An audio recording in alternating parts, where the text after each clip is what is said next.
This is WWE Hall of Famer Tito Santana, and you are watching When It Was Real with noted wrestling historian, author, actor, and wrestling manager Nikita Brezhnev, and pro wrestling author and podcaster Benny Scala.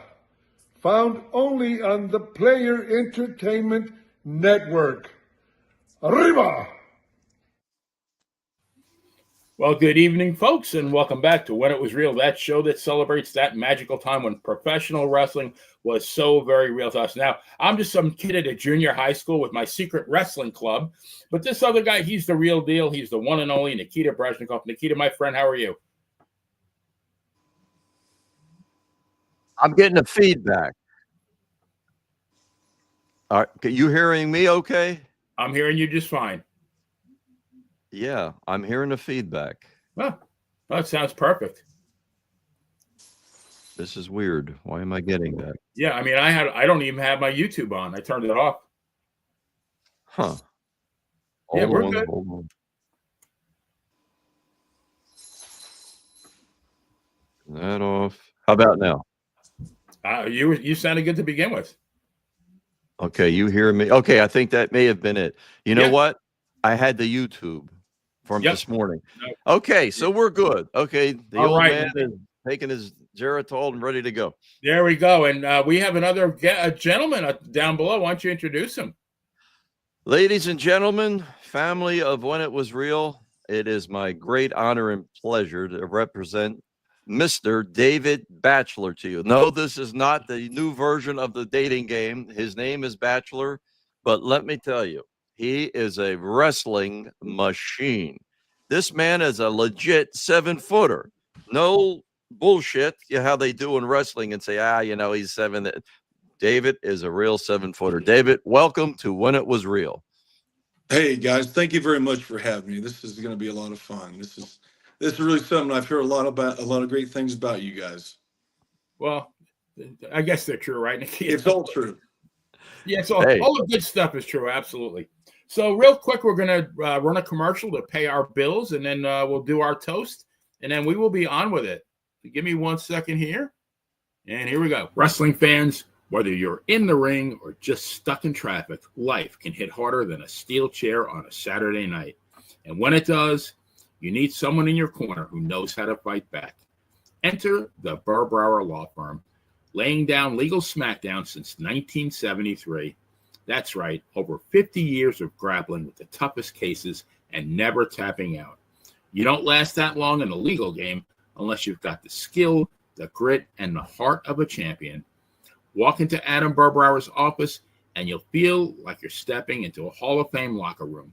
Posters of Ernie the Cat Ladd and Johnny Rods on the walls, and tattoos of superstar Billy Graham and Bret the Hitman Hart on his body. Just like Bret was the excellence of execution, Adam Burbrower is the excellence of elocution. Precise, persuasive, and powerful, whether he's in court or cutting a promo in front of the judge. If you've ever been in an accident and need a real legal heavyweight, call Adam Burbrower. He's the best there is, the best there was, and the best there ever will be. Hit up burbrowerlaw.com and follow Adam on Facebook. And when you call, make sure you tell him that Nikita and the Playa sent you. The Burbrower Law Firm. Legal justice with main event style. Beautiful. And he's a really funny guy, too. See, we even do our own commercials here. Like, a good restaurant, they make their own coleslaw. We make our own commercials. Now Benny, that sounded almost professional. Thank you. Laurence Olivier couldn't do better. Thank you. I did neglect to tell you, David, we have a toast. Do you have anything to drink? Oh, Lordy. Not with me right now. Let me No, not with. I'm going to do this. How about that? All right. It's a real. That was my mistake, but here we go. We're going to salute our good friend and everybody that's tuning in tonight. Everybody's going to say, well, this must be about the 70s and the 80s. Listen tonight. You're going to learn. That's what this show is all about. We teach you. So relax, pay attention. Never too old to David, learn. you're going to be the teacher tonight. God Salute. bless you. Toast. Salute. And with that, I'm going to shut up. And please tell us and our wonderful family that tune in just what got David Batchelor going with professional wrestling. You know what? I grew up watching the old school wrestling. I mean, Hulk Hogan, Warrior, Andre the Giant, Jake the Snake, um, the Bushwhackers, believe it or not. Um, and I grew up watching it. And, I'd see these big guys on the television as a little kid. And I'm just like, wow. I mean, that is really something else. And, as a kid, anything is just real special on television because you're a little boy. But I would see them just going in and out of that ring and body slamming and choke slamming and all that great stuff.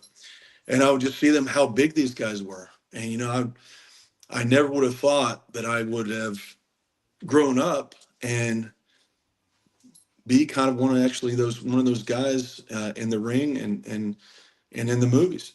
I remember Teenage Mutant Ninja Turtles, the movie. And if y'all remember that, you've got Super Shredder that was in at the very end. And that was actually Kevin Nash. Yes, Kevin sir. Nash. Kevin Nash was the Super Shredder. And, I mean, obviously the Super Shredder was extremely large. And, and I looked at that and I was like, wow, he can be, in the ring in WWF and WCW at the time. And, you can be in the movies as well. And I never would have thought that this would have happened, but I've been incredibly lucky. And, I've just got to take a moment. If it wasn't for my mom and dad, I mean, I would not have done as well as I have. I mean, they have been the backbone, and really the credit goes to them and the man upstairs. I've been very, very fortunate to do what I've done. Lucky, would call that lucky, a guy coming from Alabama out to Los Angeles and relishing all that life has to offer out there with wrestling and also acting and stunts. I've been incredibly lucky. So, every head must bow and every tongue must confess, and that's all to my mom. That's a great man toast. upstairs. Yes, and so, but I just I started at the ground up, and I put in the hard work. I put in the grind. Everybody says grind, and I came up with a new one out there. I call it the slum grind, and the slum grind is even worse because you're operating off of very little sleep. Nutrition is as good as you can get it because it's expensive to live out there. And as a wrestler, actor, and stunt actor, you've got to be working a whole lot just to pay the bills in the median. So, but that is the slum grind, and we haven't even talked about the traffic yet out there. But if you can get out there and get after it and just put everything into it, you'd be successful. But starting from the ground up, I started with student films, and I worked my way up. I met a lot of wrestling guys out there going to these auditions. As a bigger guy, you're going to be cast typed, and in my casting type, it was very specialized, and so there was only going to be maybe 10 or 12 of us. And in that selective group, you're going to have a lot of wrestlers as well. And so that's when I started gearing up for wrestling and meshing the wrestling with movies and all of that. And that's how we got what we got. But as far as wrestling, I was trained by I believe he's the best in the business, Dr. Tom Prichard. Dr. Tom Prichard, JPWA in Knoxville, Tennessee, and that's Jacobs and Prichard Wrestling Academy. And Jacobs is Mayor Glenn Jacobs as of right now, aka Kane. Yep. So this school was phenomenal. I got in there, and it was 3-4 months long, and it was the longest 3 or 4 months of my life.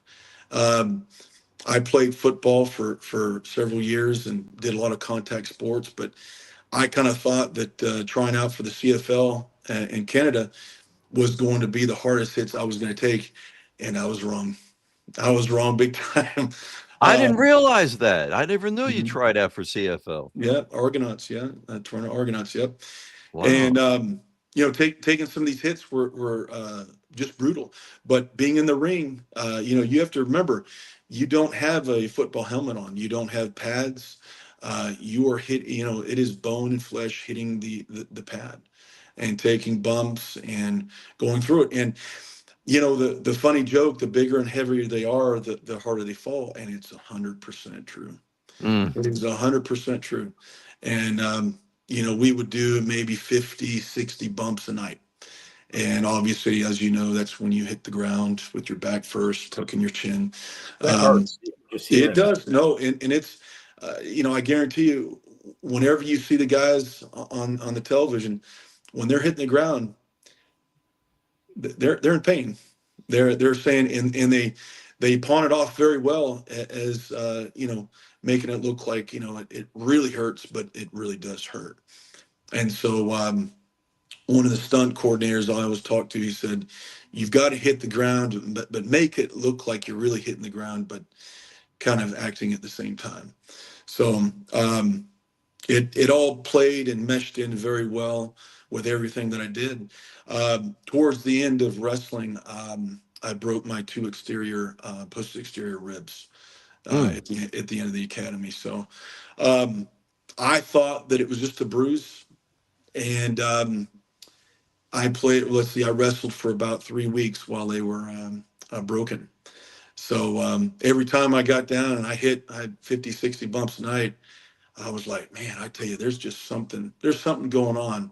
And got it checked out. And then, I was out for the rest, still graduated, while having COVID on top of that. And every time you cough, if you've ever had broken ribs, if there's a hell, that's what it is.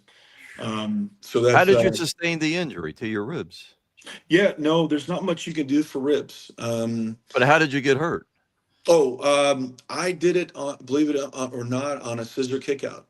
I would have thought that it would have been, one of the slams that we did, Sure. but it was a scissor kickout, and that is not. Who would have thought? So, strangest things, people can rupture discs just by leaning over to shave. So, it's Yeah.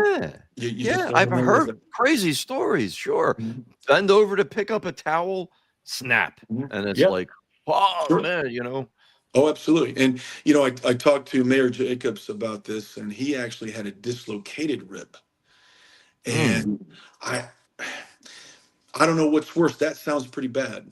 But as a wrestler like him, I don't know if he took time off, but that was sounded bad. But whenever you're dealing with the diaphragm and the ribs, um, eh, there's just not much you can do for it. So, but yeah, it was. This is a lot. Now I'm going to clarify. I'm not just blowing smoke here. You're a legitimate 7 foot, correct? I'm 6'8". I'm 6'8". Okay. I'm Close. 6'8". For Yep. wrestling, it's 7. 6'8". Yep. How So much do you weigh? right now, 320, 325. That's pretty good. That's a very good weight. And if you see the pictures, for all the people out there tuning in, we're on radio as well. So if you don't see it, I mean, David is a muscle mass, and it's like, that's not pumped up. That's not what they call it, print shop. That's him, without a doubt. That's not AI. That's all me. That's him. And don't get any ideas, because I'm managing him. So if anybody wants to go to him, you call me. That's the bottom line. Tell him. And I tell you, Nikita's been with me for many years now, and we've been friends. And it's amazing. You meet people off Facebook and social media and these podcasts, and you're just friends for life.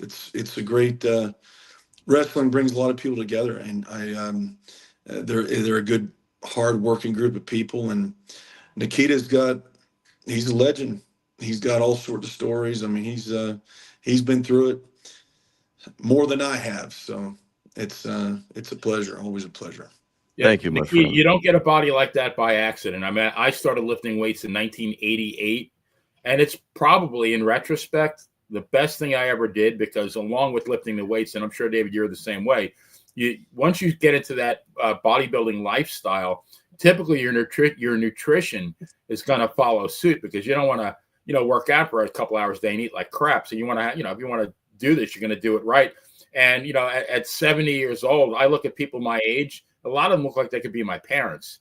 So it's really, I've done a lot of dumb things, but that's probably the smartest thing I ever did. Yeah, no, it's a lifestyle. It's kind of like I relate this to going to church and faith in God. When you leave the weight room, when you're in the weight room, you're tearing down the muscle and you're building. Um, when you leave the weight room, it doesn't end there. It starts actually, and that's when you take care of yourself. You're eating nutrition wise, protein, lots of rest and recovery. Just like church, you're there, you're learning, you're building, and when you leave, it doesn't end there. It starts, and you take what No, you've church learned. is the hour that teaches you how to live the other 167 hours in the week. Exactly. Yep. Very And good. then you replenish every Sunday if you can. But that's you follow what you're supposed to follow as far as the man upstairs in your faith, and um, building your body in the weight room the correct way, if you can. And the longevity of building your body nowadays, they're coming out with all sorts of great things. Evidently, the longevity of your life is building your legs. Your legs have a lot to do with your longevity. I mean, it's amazing what they're coming out with now. But I That's good thought to know. sure, absolutely. And social media can be a huge positive. I think sometimes it can be a negative, but there's so many Mm. smart people on there, and they've got so much great direction and knowledge, and you just kind of have to pick one and go with it, really. But And I was. Mhm. let's be very clear so everybody knows. No steroids, no enhancement.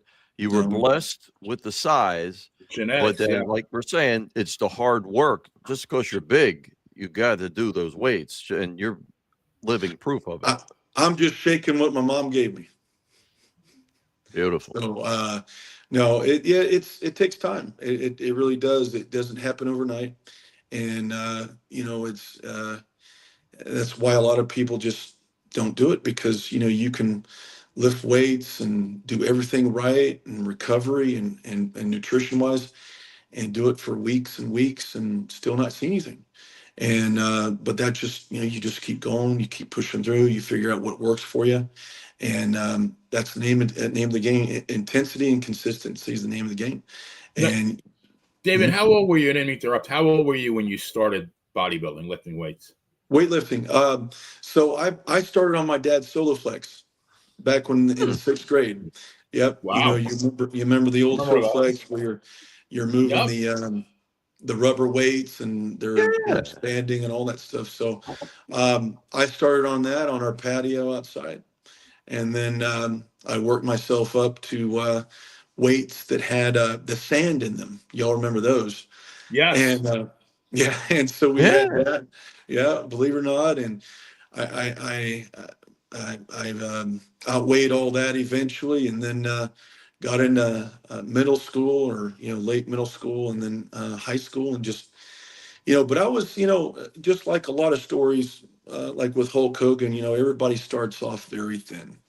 I don't know if there's anyone that's ever been just bulked up from the very beginning, but uh, went through high school and built my body and strength, and carried on through college, and all that good stuff. And you just don't stop. And if you do stop, it's okay. You just get back into it and keep pushing.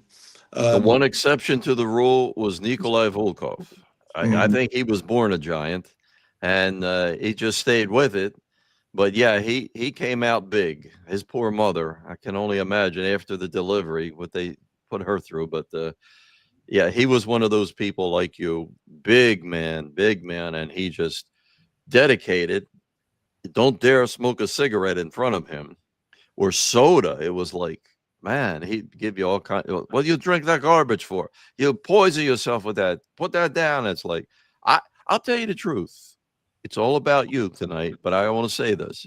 In 2003, I was, my wife was visiting her sister.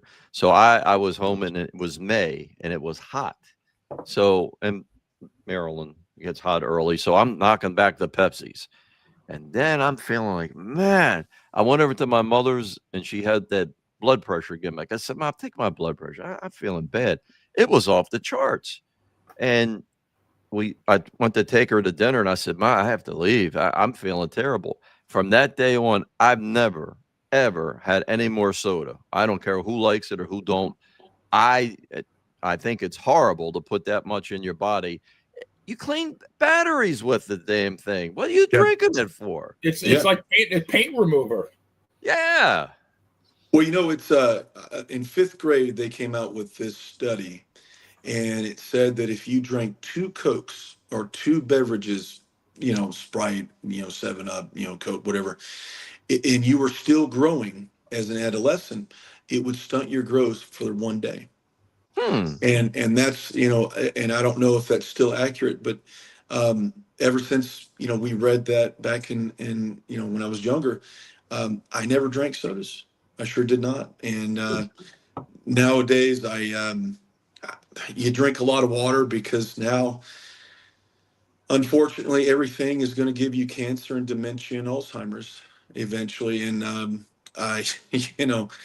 I stopped eating oatmeal about a year ago, and oatmeal was my jam. That's what we grew up eating, oatmeal and grits. Same. And now they're saying that it is not good for you all of a sudden. And really, oh yeah, it's just, oh no. You don't know what to do anymore now. But explain about the oatmeal. What is the bad part of it? Well, evidently, it's got some kind of chemical in there from the oats that an enzyme that will give you, in studies, that it will give you dementia and also be let's say a diabetic. So it's that I get the diabetic part. Yeah, and I would consume this. I mean, I didn't just eat oatmeal in the morning. I ate oatmeal throughout the day. I mean, it would fill you up and you just felt strong. Yeah. Good so complex carbs. Yes, absolutely. Fix to your rib. If they start taking away sweet potatoes, we've got a big problem. Oh God, you and me both. We've got a big problem. And I've tried quinoa porridge in the morning, and it's just not the same. It's just not the same. So they badmouth eggs and everything else. It's look, I'm a dog, and I've been around a lot of years, and I do not eat good. Believe me, I do avoid soda, never smoke, no drugs, but I eat burgers, hot dogs, all that kind of pizza, spaghetti. I'm the king. That's why when I got prostate cancer, it was like I thought lycopene was supposed to fight that. How the heck did I get prostate cancer? But yeah, I was one of those things. You can do everything right, and you can still come down with something that's going to be a lot of it's genetics too. Yeah, absolutely. Never had it in my family, Benny, but that's kind of odd. That is very odd. But you're talking, David. I'm like, when I hear you, because for the last 37 years now, and I grew up. I tell people I grew up in an Italian restaurant because my mom was like literally the best Italian cook ever, and we didn't have TV dinners at my house. It was chicken parm and veal cutlets and spaghetti with homemade sauce and everything. And as kids, we never said, "Hey, Mom, is this good for us?"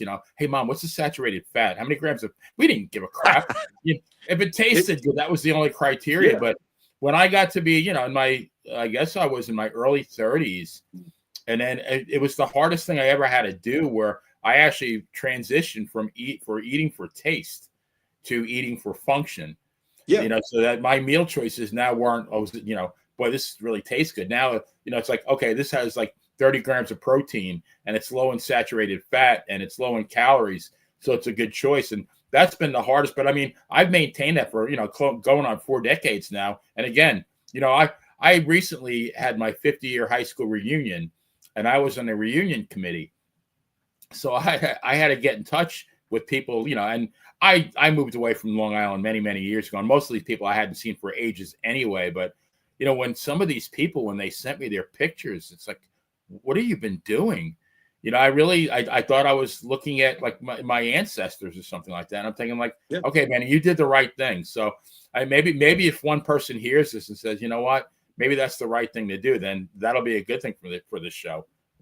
Oh yeah, absolutely. And I'm just a firm believer in try to eat right. You've got all these Asians now, and they eat so well. I was over in Japan for a couple of months, and everything that they ate was straight from the ground and very clean. And the transit system or the transportation system over there, everybody walks or they're on a train, and everybody walks everywhere. And I lost something like 28 pounds of fat.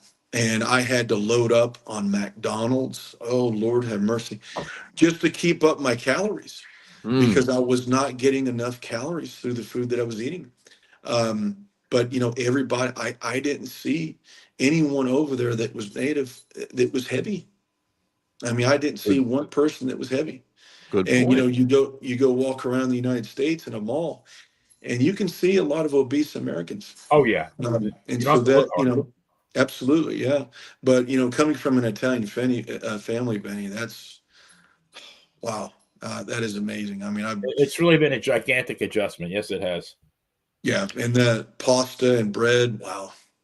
I So, mean, how did you get chosen, David, to go to the WWE training school? Because that's what um, Dr. Tom and Kane is. That's they're connected, and That's you're like going to going to be seen. Harvard. it was, and you're going through this with several guys, and you had you- and you had um, where our class was probably around probably 10 guys, and so this was this was a lot. And we would oftentimes have some guys that they wouldn't show up for a week or so and just kind of disappear. And because it's guys, it's brutal. I Not mean, for it's everybody. brutal. But yeah, as far as the application process, I had to submit an application, everything that I've done, because they don't just, not to be arrogant, but they want to make sure who goes to the school is going to use it and is serious about it. They don't Um, just want your check; they want yeah, your heart as Not the well. Buzz Sawyer School of Wrestling, right? right. Yeah, but this was the SummerSlam class back in 2022 in the summer, and it was wrestling. I mean, you had it was 95, 100-degree heat outside, and then inside, we didn't have AC, and so that was a whole lot. That was a whole lot, but we got through it, and I threw up many times, unfortunately. But great shape, and you make a lot of friends with the guys that you're with, lifelong friends. What did Dr. Tom say when he first laid eyes on you? Um, he such a nice guy. He wanted to get to know me, and just as as a person, and not just as a wrestler. He wanted to know what I do during the day, and that sort of thing. And I thought that was very, very special. He took time to speak with me and go over everything that I'm trying to do in wrestling, and also in acting as well. And he is very, very supportive. But in order to impress him, it was really hard. I mean, he's a legend, and I don't know how you could impress him as a student. Um, and I was always trying to figure that out. But he's seen it, and he's done it all. And but we all tried very, very hard, and he'd get out there and he'd actually wrestle me. And Dr. Tom, he's you know, a little smaller, you know, wrestler, and Yeah. you know, he's not a giant, and so we get out there, and I would just cover him up. I always looked at it, I was like, gosh, you know, my shirt is just soaking wet, and it's getting all over Dr. Tom here, and I'm just, Lord, please let this be okay. And but he, you know, he's probably gone through that a gazillion times. Sure. So, but he was, um, but yeah, it was a lot of fun. I was very lucky what I did there. So Now, I'm sure when you were doing the drills, whoever drew you was like, "Oh God, I'm sorry for whatever sins I committed because I'm going to pay for them." yeah, we had a young lady out there.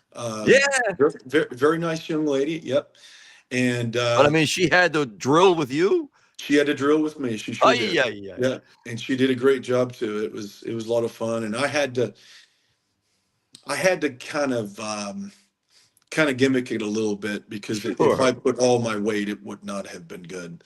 No. So, but yeah, the girls get in there too, and I mean, there's some girls out there that would, I mean, if you're looking at yourself in a burning building and you've got firefighters and you've got men firefighters and women firefighters, and you say, I mean, do you want a 120-pound young lady, or do you want this wrestler lady to come help you versus a man? And some of these women that are wrestlers, I might pick them over a Sure. guy to come get me.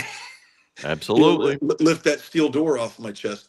Um, but yeah, they're pretty powerful. Or to I mean, get me out the door to safety. Oh yeah, yeah, the old lot, fireman's carry, and off you go. lot of respect to those young ladies, big time. Um, but you know, I did some wrestling out in Los Angeles. I actually started at Knox Yeah. Pro with Rikishi and the Black Pearl, and uh, you know, we did a lot there. Unfortunately, I couldn't balance a whole lot with that, along with I was out there at school and then also acting as well. So I had to kind of stop doing that for a little while. But Rikishi was actually the first one that got his hands on me, and that was I'll never forget it. He got me in a headlock, and I was like, "Whoa, that was man." But yeah, that's a lot of it. We did W2K17, the wrestling game, and I was one of the tech wrestlers, stand in. They were using some of the, I guess, mocaps of what that would look like with Goldberg and Big Show. Mm. And that was a whole lot of fun. Um, I did Future World. That was one of my first movies. That was with James Franco, Mila Jovovich, Lucy Liu, um, uh, Wahlberg's nephew. Um, let's see who else was in it. Snoop Dogg. I got to hang out with him a little bit. Wow. But Minuteman was in it as well. But they actually had Braun Strowman to be in that role. And fortunately for me, he backed out. And so I don't know how my name got thrown in there. Um, but my agent called me at midnight and said that James Franco has made the decision to put you in as the giant in Future World. Wow. And at midnight, you know, of course, I didn't sleep after that. And I had to be on set the next morning. And I called up a good friend of mine, Stuart F. Wilson, and he's actually Bruce Willis' stunt double at the time. And I met him on set about a year prior. And I just called him up, and he wakes up. He says, "David, you know what time it is?" Yeah, but Stuart, I've got to run this by you. You know, I'm going to be in this movie, the first movie I've ever been. And I was green. I mean, I still had pasture on my shoes from Alabama. That's how green I was out there in Los Angeles. And I said, okay, you know, I might be in a fight scene with James Franco. And he said, okay. So number one rule, okay, do this for me. Don't hit James Franco. And I'm saying, okay, all right, I got it. All right, no problem. You know, and at the time I didn't know what my spot was going to be in the movie. And I said, okay.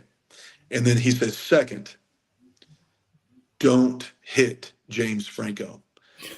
And I'm like, got it, Gotcha. 100%. We're there, okay. And he said, okay, third thing, okay. I really want you to listen to me on this one. Don't hit James Franco. And then there's a pause, and I said, I'm in big trouble, right? You know, and you know, as a stunt actor, you know, you have to be careful because in these fight scenes, you can't hit the gentleman, and you Right. can't hit these principles because it will, I mean, it will ruin your career, and then you And get your blacked. bank account too. Yes, absolutely, Right. and get in big trouble. Yeah, and so I get on set the next day, and you know, coming from Alabama, my heart's just pumping like no other. You know, I'm just like, wow, I can't believe it. And we actually did this in Brawley, California, and that's down there, kind of next to the first checkpoints to Mexico. Hmm. And that's actually where the Salton Sea is. That's where all the movie stars back in the 50s and 60s used to come out from LA to get away from LA. And Hmm. unfortunately, there was a pesticide issue and it poisoned the lake and then it poisoned the fish and then no one would go swimming and it destroyed the economy and it just became a ghost town, which is a great place to shoot a post-apocalypse type movies like Terminator 2, that sort of thing. So I get there and I'm on set and I'm looking at my first set I've ever been on and I get blindsided and I'm trying to figure out who's this person. And I look down and it's James Franco. And he was so happy that I was able to make the call time in such little time and to get someone of Braun Strowman's size. I think that was the issue and the threat that they weren't going to get someone of that size. And he was so glad to see me, and so that was real fun. But James Franco, awesome guy, great cast, and it was my very first movie, and it was, I kid you not, it was probably 117 degrees, Sure. and they had fake blood um, poured into the swimming pool that we had during the fight scene, and my first time hitting the ground and that pool of blood, it was bubbling hot and I just jumped up and it was over my arms and I screamed a little bit because it was so hot. And bless their hearts, they came over and took care of me and that's really. But it was, you know, we got everything done. It was a whole lot of fun and you know you're gonna have some cuts and bruises from any kind of movie as a stunt actor. The stuntmen, yeah, and Yeah. women, because both stuntmen and women, they do it all. Yeah. Can we tell everybody who your agent is? Yes, Terry Mandel and Jan Rosenthal from Abstract Talent. Yep. They Which is the yep. wife of Howie Is Mandel. this is Howie Mandel's Really? wife. Okay. Cool. Yeah. That's correct. Yep. And you know, I actually like I said, I'm coming from a slew of just luck. And I was actually doing a movie for USC for their film department. And after the film, you know, a gentleman comes over and says, "Hey, you know, you ought to have your agent put you in for this position for next week. You know, I'm sure you get it." I said, "Well, I don't have an agent." And he says, "You don't have an agent?" I said, "No." And he says, "I'm going to give you a number, okay? And this is her email." And so I sent the email to Terry and Jan, and I had no idea, you know, who they were, and submitted it right there after I was wrapped on set, because out there, you know, in LA, you've got to be Johnny on the spot. I mean, you've got to hit the coals while it's hot, and I never wasted any time. I wasn't going to wait till I get home until I'm, you know, in the bed, rested up, take a shower. I did it right there on the set, and the next day was Saturday, and I woke up and I had this email, and there was Terry sent me an email and said, "We'd like to see you on Monday morning." And I'm just like, you know, this is great. And then I look everything up right after that. And then I realized, you know, she's married to Mr. Howie Mandel. And I was just like, oh my gosh. there's no way I'm going to get this. And you know, I couldn't sleep any of that weekend, and went in there the next Monday morning, and just absolutely, I don't think I've ever been so nervous.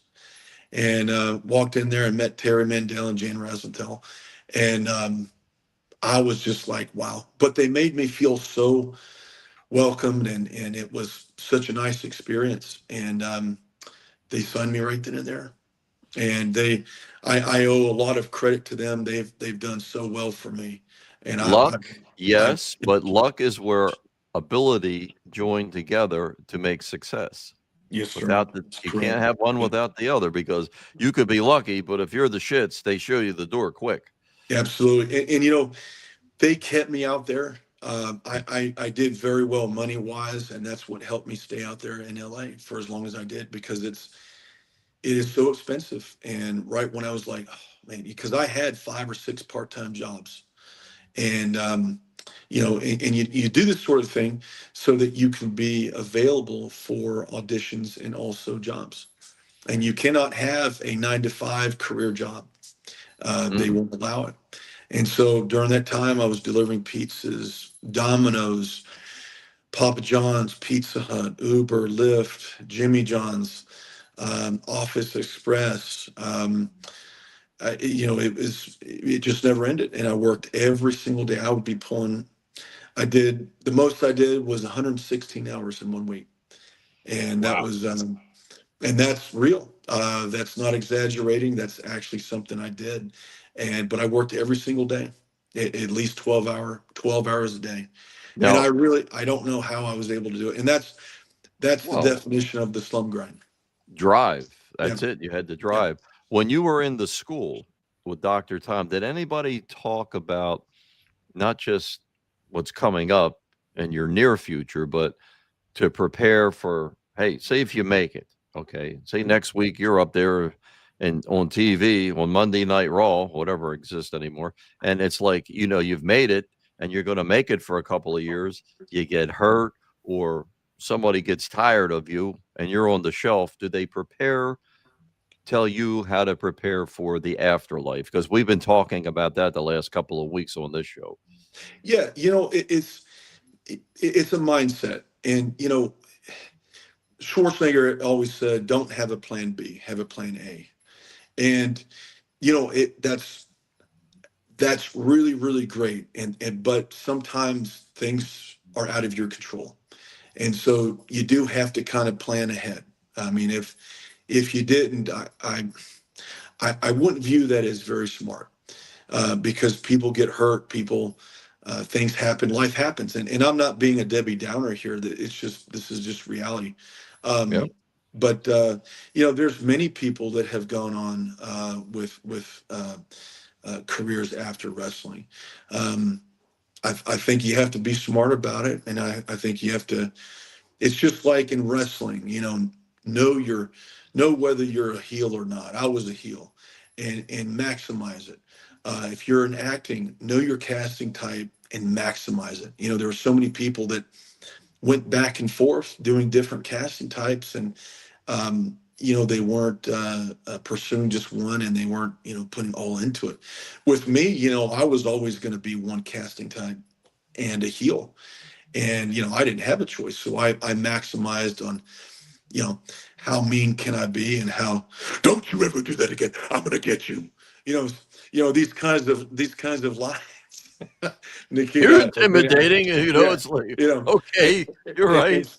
and so, you know, you would practice these lines in front of the mirror. And you know, when I was out delivering pizzas or Uber, you know, I'd look in the mirror, and a lot of times I would practice right then and there. Some of my greatest auditions before an audition was in the car, you know, reading scripts, and you know, practicing, going through lines through wrestling, and promotions, and all that stuff. So um, a lot of this stuff happens in the time that you're not actually in the ring, or on set, or in the audition. I mean, that's where the work really gets done. And some people just can't do it. I mean, and that's just, you know, it's not, it's not bad, and it's not good. It's just, Um, just some people can do it, some people can't, and that's why I always think, my mom and dad for giving me the structure and the discipline I needed to be able to do all this. Because if they didn't, I couldn't have done any of this. Absolutely not. I've seen both ends, the wrestling and the acting side of people that freeze because of an audience or even just the camera. It's like, well, what the hell? Look, the camera crew, they're not worried about what you're doing. They want you to get done so they can go home. They're not sitting there saying, oh, well, look, he flubbed the line or he missed it. Yeah. It's like, do your thing so we can all go home. And wrestling too. It's like people, I guess they feel like it's not the lottery, but it's their big chance. And if they screw it up, then they're just going to be like doing nothing for the rest of their life. Yeah. In comparison to what they want to do. Yeah. And, there's been several times, and I don't mean to toot my own horn, but, I want to give explanation in what you're saying and give experience. But, I was on the Jimmy Kimmel show once, and Guillermo and I, we performed a skit, and, he was taking off in a jetpack outside the studio on Hollywood Boulevard. And they had to shut down the streets outside of Jimmy Kimmel Live. And you had just rows of people on both sides. And, the police could only hold them back for so long because, you had the film crew out there, you had me out there, you had all the lights, and they knew that something was happening. And you want to be a part of that. And so the casting director says to me, she says, you've got one chance to make this stick. You see these people? And I said, yes, ma'am. And so I went and did what I was supposed to do in the spot and nailed it. And if I had not nailed it, it wouldn't have worked. And, there's a good chance they wouldn't have used it. And so that's having that kind of pressure. Yeah, you got it, having that kind of pressure. And, it was actually funny because at the time I had long hair and the crowd thought I was Steven Seagal. Really? And, yeah. And it's Seagal, Steven, turn around, Steven, trying to get pictures. And I turn around and then they see that, did he get real young real fast? And so I just turn around and give my Tony Stark, and the smile, and then they got, but in all those situations, you've got to nail it. You've got to nail it. And another example and experience, I was on America's Got Talent. And the same thing, we did a skit with Tyra Banks, and I was one of the bachelors for the speed dating to find her a boyfriend. And, you've got many, many other guys there where they could use their scenes and skits. And, it was important for me to hit all of those comedy laughing points when I was talking to her and all that. And it worked, and all that comes from planning, preparing, the 5 P's: perfect planning prevents poor performance. And, and that's, it all worked. And, Joe Pesci always said, you're always constantly training and learning in case something very rare falls in your lap, and you can react and deliver right at that opportunity. And when opportunity meets being prepared, that's magic hour. And magic hour is just like, magic hour is every wrestler's and actor's dream. That's the magic hour. And that's where everything comes into play after all those hours of doing everything you need to do. That's when it all comes into play, and it's all worth it. And that's probably why you said you can't impress Dr. Tom, because he's probably seen too many people try it. And it's like, you know what? Just be yourself, do what you're here to do. And if it's going to happen, it will. But the more you push, it doesn't mean it's going to make it happen. And, when you're around the pros, they're like, okay, enough already. You're starting to annoy me. Yeah. No, it's like when you see these old cartoons, when you've got the cartoon holding a bar of soap, and they go through here and they go like this and they can't hold on to it. And that's what opportunity is like. A lot of people that just kind of keep squeezing the soap and they just keep, they can't hold on. But if you just hold it in your hand, you can hold as long as you want. And I feel that people, they force it, and it becomes unnatural, and it's unnatural, which means it doesn't happen. But you want to be competitive with your peers, and ultimately it's a terrible thing, but you want their failure, because their failure means that you're going to get what you want in the spot that you want and where you want to be. And that's all about, being competitive. There's always going to be a winner, and there's always going to be a loser. But I get requests from people wanting to know how to do a show, what to do when you book a show, or if you're on it. And it's like, when you're working together, it's a dance without a doubt. And you got to take care of your partner and sell, whatever you do, what the guy does to you, or if you're the ladies, what she does to you, sell it, for Pete's sake, especially if it's a finishing move. Don't jump up and run off to the dressing room. Just act like you got hit by a bus if you got a pile driver or something of that nature, but I don't know. Do they talk about that anymore? Like, sell the damn move. Yeah. When you're on set, it's what we call set etiquette. And you want to kind of follow direction. You want to go to holding when you're supposed to go to holding. You want to come out of holding when you're supposed to come out of holding. You want to deliver your lines. You want to be able to be on cue, and take direction from the director. That's the biggest thing.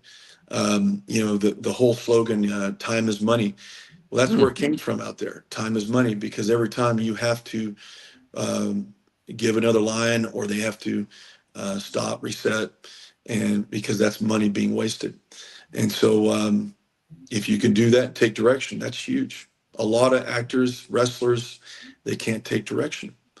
And so that's, a lot of times they might pick an actor or a wrestler that's not as adequate as the one that they really want, but can deliver on cue and be on mark. And, after they wrap, don't linger on set, and you want to leave. And, a lot of people, ex actors that couldn't make it, they a lot of times they go to production.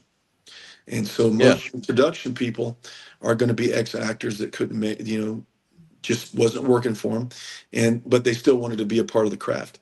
And so when they see you doing as well as you want, there's always going to be more people that want to bring you down than to bring you up. And that sounds really terrible, but it is a reality. And when you're out they got there, the knife, you better believe it. Yeah. And your back is the target. Yep. Once you're wrapped, get out of town, because they don't want to see you again. And they just, that's a lot about it, in on set and in the ring. I've heard from so many wrestlers in the locker room, what they do in the locker room. Lord have mercy. You and Benny, you and Nikita, y'all could have a reality show on what goes on in the locker rooms and behind set. I mean, it would be one for the books, and y'all would make $1 trillion. I mean, it is. Yeah, I can't even tell you, but it's amazing what goes on back there. I mean, World War III happens all the time. Y'all probably already know that, but it's unfortunately a very common tale. But I always just had a positive mindset, knew who I was, and I tried as hard as I can, and be respectful. Be respectful to everybody. That's it. Even if you don't want to. That's it. I mean, the old timers like Strongbow and Bruno and Danucci, it's like, we're here to make money. Don't be screwing around. We don't want to get drunk or do any kind of stupid stuff like that. Just let's go out. Nobody gets hurt. That's the idea, because especially when they were working every night, take care of each other like you would a family member, and then everybody will be okay. Sure. Absolutely. Yeah. And I could never pirate someone's idea. I could never stab someone in the back. It's just something that I was not made that way. But there are a lot of people that are like that. Oh my God. Well, now not, and really haven't done any kind of big projects for about 10 years, but it got to the point where you're not allowed to take a cell phone onto any kind of set because apparently somebody laid down a disc or a tape and then it disappeared and then it reappeared like 6 months later and somebody made a lot of money. So now it's like they search your cars when you go into these studios. Yeah, Wow. no, I every time I brought my cell phone on set, you know, they would put black tape over the cameras of your phone and put it in a bag or in a lockbox. And that was that's when that was actually happening. And then, you know, you had the whole Harvey Weinstein thing where you could not touch anybody on set. And I think it's still like that. You know, I could not put my hand on a girl's shoulder to let her know that I'm behind her, especially on set, because that's good set etiquette to let them know that you're behind them. And now you can't do that. Hugging, you know, even handshakes. You've got to be careful. I mean, it is. If you got a sex scene, now they have a coach for that and a director. Yeah, and it's like, what are you talking about? We've been doing this since we were kids, but it's like, but this is for the lawyers. This is for, so it keeps everybody happy. Nobody can complain that you did something improper. It's like, good idea. Yeah. Yeah. No, it's a different world for sure. I was so glad I was exposed to it. I'm so glad I did it. What happened, Benny? Oh, I thought Benny said something. Oh, no, I'm responding to one of Jane's comments about Kevin Spacey. Probably not the doesn't have the best reputation, right? I heard about that. That kind of, I mean, I saw him in. Well, look at the movie, American Beauty, right? Or was that the one with Mina Severo? Yeah, that's that. Yeah. Very okay. And it's like, well, he was a pervert. He played a pervert in the movie, you know. So it's like sometimes, you know, art does imitate life, and it's like, I think in his case, absolutely yes. Yeah. You know, you've got. There's a lot of confusion out there. But it took me a little while to figure out where I wanted to live. And I started out in downtown LA next to LA Live. Big mistake. And then I went from downtown LA. Sunset Boulevard? No. I went from downtown LA to Burbank. Okay. And I love Burbank. Yeah, Burbank, you know, and I had roommates that were actors. And, you know, one thing I learned out there is don't roommate with actors, roommate with someone else. And I started booking a lot. And eventually, you know, you ask your friends that you're roommating with on what you should do for some of these lines and all that. And there's no greater envy than an actor's envy. And they both put together a petition and had me leave the house because of, you know, how much I was booking. And I was just like, wow. And my brother used to be an actor, and he told me, wait, David, are you telling these guys how much you're booking? And I said, well, yeah. He says, oh, there's your problem. And so I left respectfully and went to Long Beach. And then Long Beach just wasn't my jam. And then I went from Long Beach to Costa Mesa, and that's where I resided. And it was a nice little 50 miles from Los Angeles.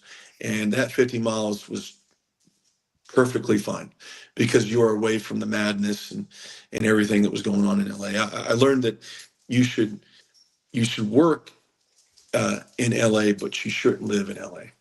So, yeah, that's yeah. But the traffic, Benny, you think New York traffic is bad? I think LA traffic is worse. It's crazy. I've heard horror stories. Yeah, I mean, I hate the Belt Parkway and a lot of the bridges and things like that. The world's longest parking lot. But that 405, forget it, man. You can keep that. Yeah, the 405. You know, it was funny. I never got into the habit of doing this, but everything was the 405. the 51. And in the South, it's just 75.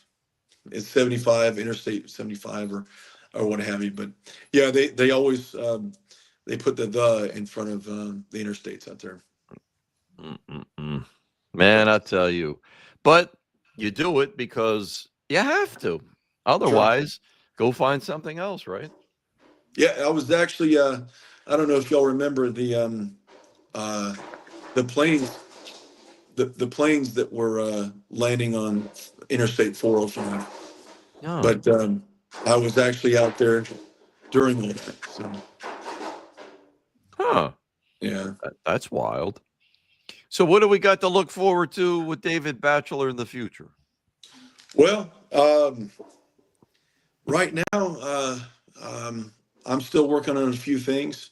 I'll be going out to LA in the next couple of weeks for a few things. So hopefully that can turn around and start being really productive. So that's very good. Yeah. And you did make it to the set of The Rock a few times, right? I did. Let's see. I auditioned for the Smashing Machine with Mark Kerr and Dwayne Johnson. I actually auditioned for Paul the Polar Bear Valerians, and I didn't get it, but they picked a great guy. He actually was Colossus in Deadpool. Huh. So he will fill the position really good. Well, it's already been done, but I can't wait to see it. The crazy thing that used to get me, and it's just coincidental, that Kane would come by because it was part of his school naturally. So he'd stop in, right, and say hi to everybody. It's like, put the mask on you and stand next to him, and you'd think that was him. I mean, it's like you can't tell the difference. Yes. Yeah. Yeah. Really nice guy. And, he got an incredible opportunity when he did, and he maximized it. I believe that was Vince McMahon's creation, and he got that. And, I mean, he set the standard. And that's incredibly great. And, it's just like what I was saying before. He was prepared and disciplined, and he got an opportunity, and he nailed it. So if you run into him again, a couple of months ago, we had a good friend, Dr. Frank Rumascavage, on, who used to be the doctor for WWE, and Kane got cut and he needed stitches. And he said, but I can't take the mask off because they're coming to take shots. So Dr. Frank said, that's okay. I know how to take care of that. And it's like, really? Because, I mean, he's got a pretty good amount of blood coming out. And Dr. Frank did it perfectly. And he's like, oh, my God, I can't believe it. This is wonderful. So he'll remember. Next time you see him, bring that up. Say, yeah, you remember Dr. Frank? Everybody knows him as Dr. Frank. He'll say, oh, for sure. Yeah, that's I would probably, if I had to give someone advice on going into wrestling or acting, it would be figure out what you want to do in whichever craft, and figure out the character, or whether it's going to be a gimmick or your casting type, and just maximize it, and then just go after it. Put everything into it, and be smart about your decisions, and execute. There's so many people that have a plan, but they don't execute. They've got a plan in their head. They've got an idea, and you got to execute and breathe. And breathe. Yes. I always say the best actors are kids. Like if you at somebody's house for the holidays and they perform something because they actually believe what the hell they're doing. So it's like you can't beat that. Even like for wrestling, I was always told by, of course, trained by the great Nikolai and all the old timers, if you don't believe it, they're not going to believe it. So start right there. Yeah, and you've got to go into it with a good understanding. You want to be positive, but you also want to kind of keep reality on the back burner. You don't want to be, when the music stops, you don't want to be without a chair. That's And, good. And that's really important. Like I said before, Schwarzenegger said, you just have one plan, and that's plan A. Don't have a B or C. And that's true to a certain extent. But sometimes things are happening out of your control, and you want to make sure that you're going to be taken care of later on down the road. And I've seen so many people that are much, much older now, and they put all their heart into acting and other things, and they don't have a whole lot right now. And so and you just you want to plan ahead. And don't fall in love. Well, that's a completely different podcast. That conversation.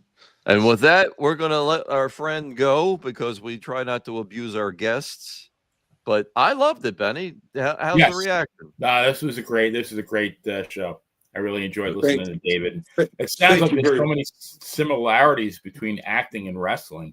It is. Yeah. How can it not be? You look at Fred Blassie and like Haystacks Calhoun, he was on Groucho Marx. Freddie was on Dick Van Dyke. Yeah, mainstream TV. The two just kind of come, and look at today, John Cena, right, and The Rock, and everybody else. Well, when George Steele showed up at Ed Wood, and the director asked him if he had any acting experience, and Bill Murray said, "What are you kidding me? He's a wrestler. He's acted his whole life." Yes. Now, see, look at that one. Adam West actually recommended Nikolai for that role with Ed Wood playing Tor Johnson, the bald-headed guy. Tor Johnson, right. And Nikolai got the packet. He's like, well, look at this. He's like, that's George Steele. That's his brother. So he sent it to George, and bang. I mean, he didn't make $1 million out of it, but, it was good. He did okay. Yeah, sure. Because he was another one, because he said, I got out of SAG. I was paying more in dues. I'm getting a check for $3. I'm like, George, that's the business, right? Yeah, it's just go after it. Go after it, and let nothing stand in your way, and leave no stone unturned. And be you. Don't listen to other people. For the love of Pete, just go on. And let me say this real quick. Go ahead. And then I'll let you go. But, Les Brown, I wish that I came up with this myself, but Les Brown said this a while back. Everybody's going to be on their deathbed someday. That's inevitable. And he said that you will have the ghosts around you that look just like you, but there will be the ghosts of regret, not taking a chance, love, and they'll be standing around your bedside saying, why didn't you pursue it? Why didn't you go after it? Why didn't you do this? We are the ghosts of your failure. And that sounds really scary, but at the end, it kind of prepares us to go after everything that you can think of and relish everything that life has to offer, and try to minimize the amount of ghosts that will be around your bed. And have give it a try. Yes, absolutely. And if you fail, at least you know the answer, because if it's a no, it's just as good as a yes, because at least you know. But not having an answer, that just always was a big deal to me. He was a man with a reputation. That was Johnny Carson's band leader, Les Brown, and his band of renown. Yep. Renowns, yeah. And that's really, really big. But for everyone that's watching this, just go after everything that you can think of, and the hell with the consequences. Give it all you got. It. What you got to lose? Try it. Yes, sir. Yes, sir. But Benny, Nikita, y'all are awesome. Please have me again. Please have me again. This. Oh yeah, absolutely. And next time we'll have more stories to talk about for definite. All right. Well, I'm going to wrap it with my customary poem here. We talk about the days of yore. We thought we really knew the score. From Kowalski to Steele, we boo that heel in those wonderful days when it was real. Good night, folks. Amen. Amen. Thank you for having me. Our pleasure.